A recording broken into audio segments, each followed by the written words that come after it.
का स्पेलिंग बोलिए। हिंदी में बोलिए। कौन सा पाठ शुरू होगा? क्या नाम है?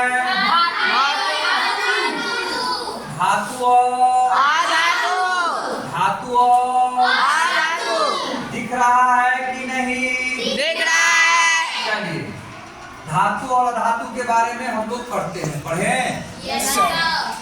चलिए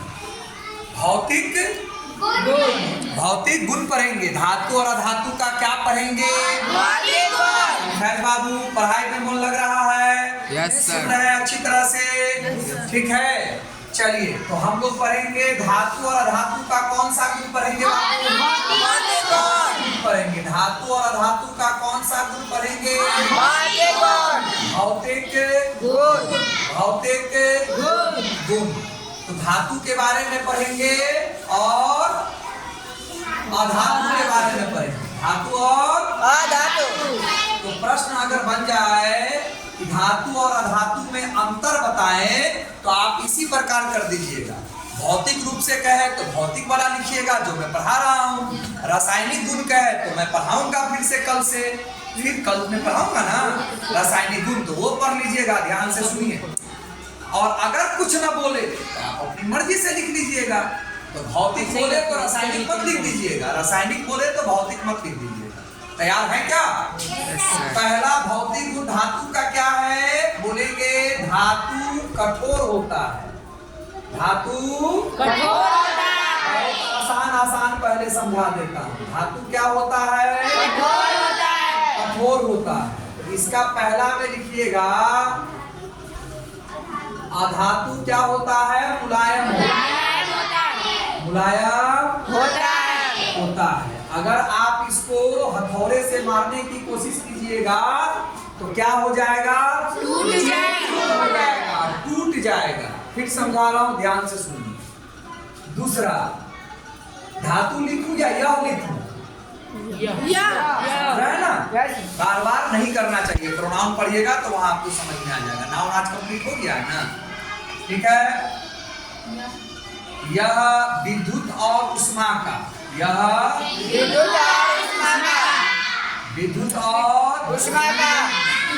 उष्मा का क्या होता है?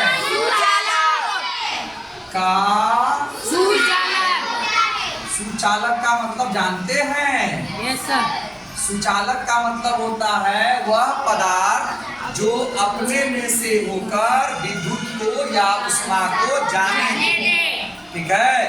वह बर्तन जिसको आपने गर्म किया है तो वो गर्मी पूरे बर्तन में चला जाए तो उष्मा हुआ।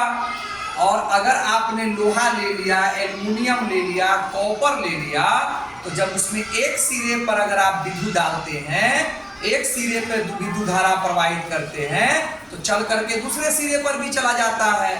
ठीक है। तो उसको कहते हैं सुचालक। यानी कि वह पदार्थ जो अपने से होकर के करंट को या उष्मा को जाने दे वह क्या कहलाता है? धातु। वो सुचालक हुआ। जाने को सुचालक कहते हैं। धातु अपने में से जाने देता है। अपवाद में नहीं पढ़ा रहा हूं। ठीक है। जो जनरली होता है वही बता रहा हूं। इसका दूसरा क्या लिखिएगा? रोमन 2 का इस्तेमाल कर दो हुआ।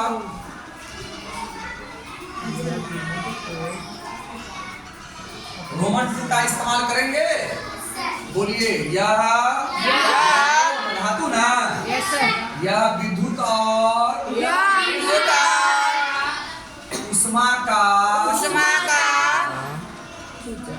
कुचालक होता है।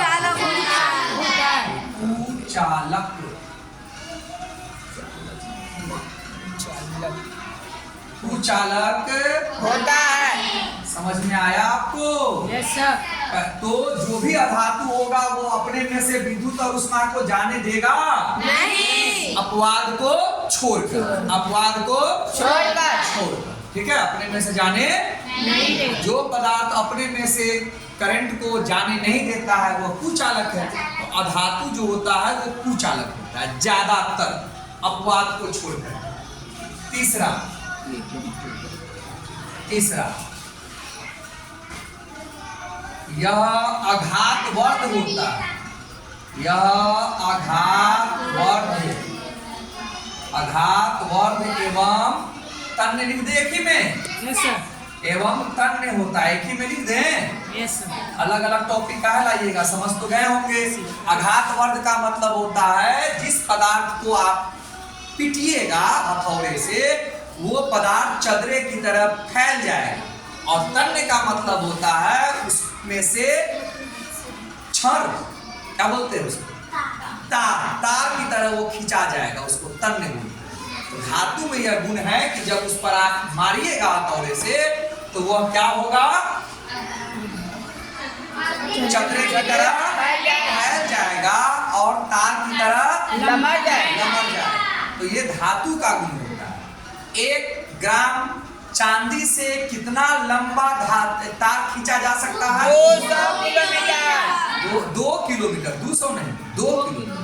तब तो गलत टिक लगा दीजिएगा, 2 किलोमीटर। और 2 किलोमीटर में 2000 मीटर होता है, तो 2000 मीटर कर सकते हैं। ठीक है, ऑप्शंस को देखना होगा, फंसा देगा।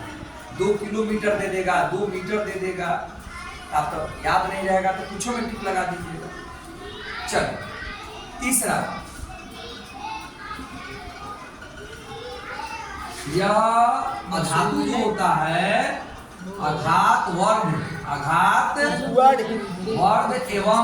एवं तन्य नहीं होता। इस पर वार करेंगे तो ये क्या हो जाएगा, टूट जाएगा। तो इसके जगह पर अगर हम लिख दें कि यह भंगुर होता है तो अच्छा रहेगा। Yes sir. यह भंगुर होता है। यह भंगुर होता है। ये लिखिए या पूरा वो लिखिए, एक ही बात, कोई दिक्कत? 3 हो गया। चौथा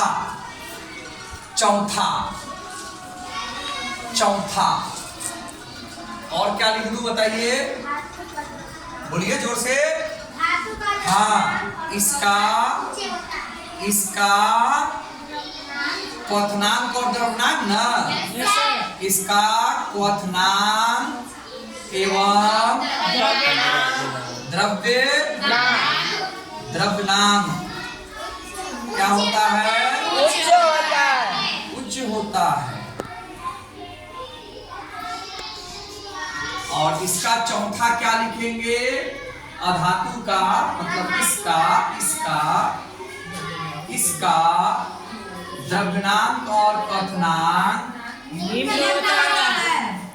द्रव्यनांक और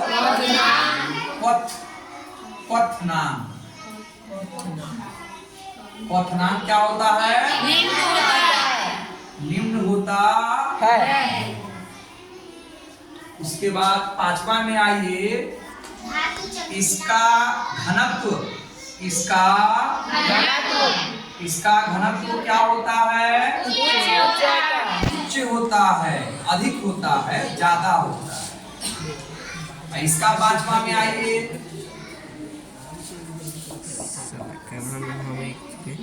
इसका घनत्व निम्न होता है। हाँ, निम्न होता है। इतना समझ में आया? और लिखूं, कपड़ा है, कागज है, लाइए तो चलिए क्या ले लें, धातु में चमक पाई जाती, चलेगा? इसमें ध्यान से सुनो, इसमें चमक पाई जाती है। इसका क्या लिखेंगे, इसमें चमक धूसर, नाम सुने हो धूसर, तो जो तुम लिखवा रहे हो उसके जगह पर लिख सकते हो, यह धूसर होता है। ठीक है, न कलर उड़ जाता है, उसको धूसर कहते हैं। इसमें चमक